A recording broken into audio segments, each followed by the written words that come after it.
This is the approach to Xiamen. On 18th May 2011, a large container ship drawing 15.15 meters went aground in the area shown.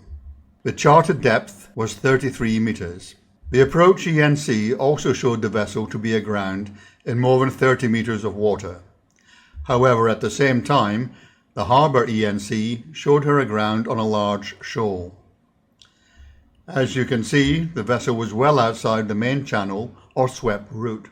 The sailing directions advised that the existence of former minefields had inhibited hydrographic surveying, and so many uncharted wrecks and isolated shoals could be present outside the swept route. The vessel should not have been in the grounding area.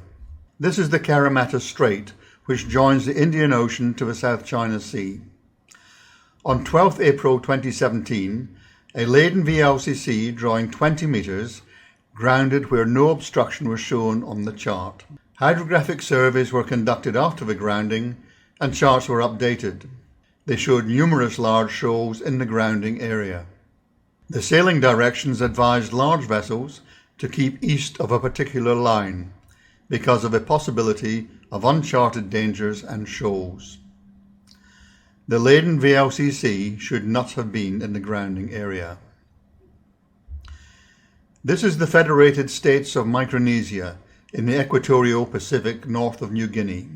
The marked area of interest is the coral atoll of Yoripic.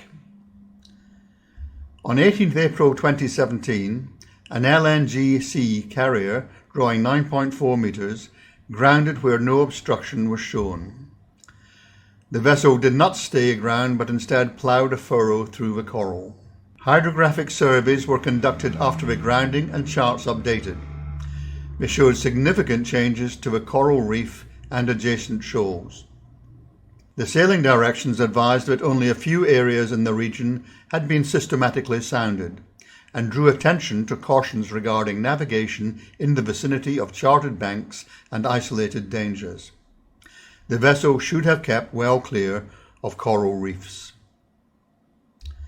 What these three incidents show is that charts are navigational aids. As with all other navigational aids, they should be checked against other sources, such as the sailing directions.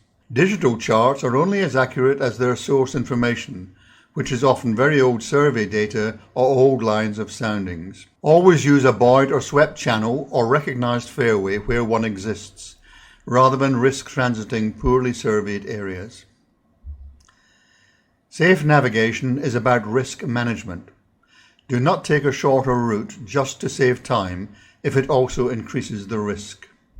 Do not go any closer to land than you have to, and do not use low-lying islands with poor radar profiles as landfall targets.